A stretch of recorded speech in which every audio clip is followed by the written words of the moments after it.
Hello friends, আমার চ্যানেলে সবাইকে ওয়েলকাম। আজ আমি বানাবো ছোলে, আমরা যেটাকে বলি চানা মশলা। যে কোনো অনুষ্ঠান বাড়িতে এটা একটা ফেভারিট আইটেম। চানা মশলা কুলচা, পরাঠা, নান বা ভাটুরার সাথে সার্ভ করা হয়ে থাকে। বিয়েবাড়ির স্টাইলে চানা মশলা বাড়িতে খুবই সহজে কিভাবে বানানো যায় চলুন আজ দেখে নিই।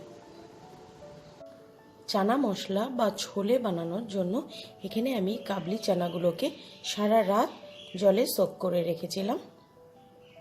এবার আমি একটা প্রেসার কুকার নেব। প্রেসার কুকারে আমি চানাগুলোকে দিয়ে দেব।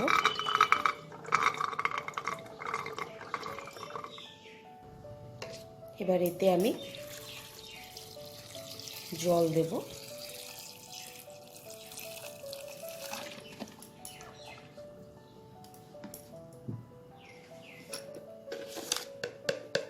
অল্প একটু নুন দেব। আর রেস্টুরেন্টে এই চানা মশলা কালার একটা কালচে কালচে হয়, তার জন্য আমি চায়ের লিকার ইউজ করব। এখানে অনেকে চাইলে টি ব্যাগ ইউজ করতে পারে, তো আমি এখানে চায়ের লিকারটাকে তৈরি করে নিয়ে আমি এটা দিয়ে দিয়েছি। আর হাফ স্পুন মতো আমি বেকিং সোডা নিয়েছি, এতে চানা মশলাটা খুব ভালো করে সেদ্ধ হবে। আমি এখন প্রেসার কুকারটাকে আটকে নিয়ে এটাকে আমি 8টা থেকে 9টা সিটি দিয়ে নেব।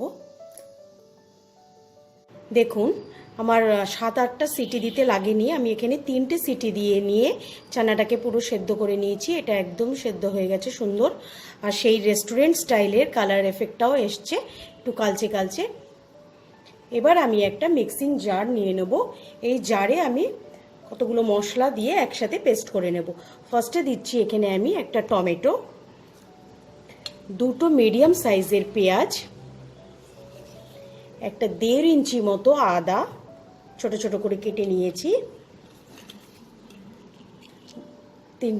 4টে এলাচ আর অল্প একটু দারচিনি আমি নিয়ে নিয়েছি। আর এখানে আমি নিয়েছি 7-8 কোয়া মতো রসুন। এই রসুনটাও আমি দিয়ে দেবো। এইবার এটাকে একটা স্মুথ পেস্ট আমি তৈরি করে নেব। এখানে কড়াইতে আমি 2 চামচ সর্ষের তেল খুব ভালো করে গরম করে নিয়েছি।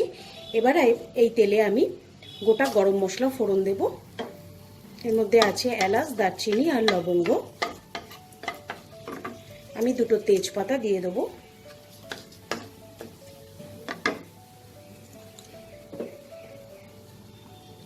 আর 1 চিমটে মতো একটু হিং দিয়ে দেবো ফোড়ন।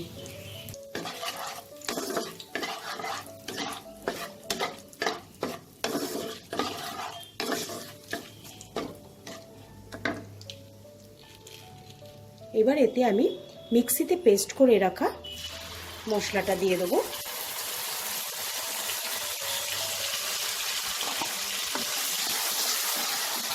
এটাকে খুব ভালো করে মিক্স করে নেব। মশলাটা আমি 2-3 মিনিট খুব ভালো করে তেলে নাড়াচাড়া করে নিয়েছি। এবার এতে আমি পরিমাণ মতো হলুদ,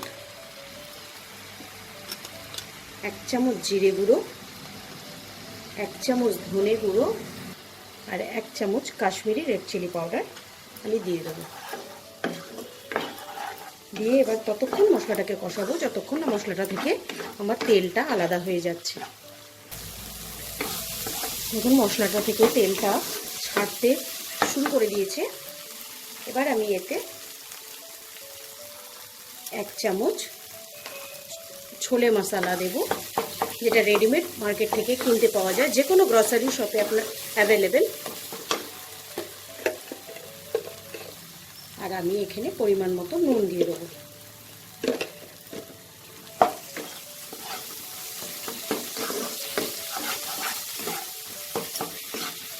মশলাটা খুব ভালো করে আমার কষানো হয়ে গেছে। এবার আমি সেদ্ধ করে রাখা চানাটা দিয়ে দেবো।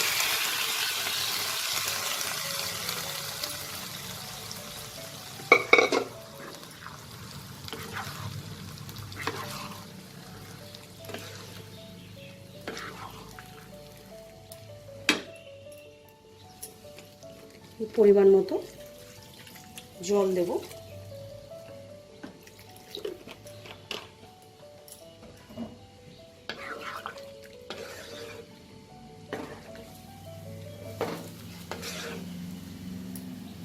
দিয়ে এটাকে আমি ঢাকা দিয়ে 5 মিনিট ফুটতে দেব। 5 মিনিট পর আমি ঢাকাটাকে খুলে নিয়েছি। আমার ছোলে মশলা একদম তৈরি হয়ে গেছে। এটাকে আমি এবার সার্ভ করে নিচ্ছি। আমি এটা রেস্টুরেন্ট স্টাইলে ভাটুরার সাথে সার্ভ করে নিয়েছি। ভাটুরার রেসিপির লিঙ্কটা আমি ডেসক্রিপশন বক্সে দিয়ে নেব, আপনারা চাইলে চেক করে নিতে পারেন। তাহলে আজ এই পর্যন্তই, আবার আসবো নতুন কোনো এক রেসিপি নিয়ে। বাই।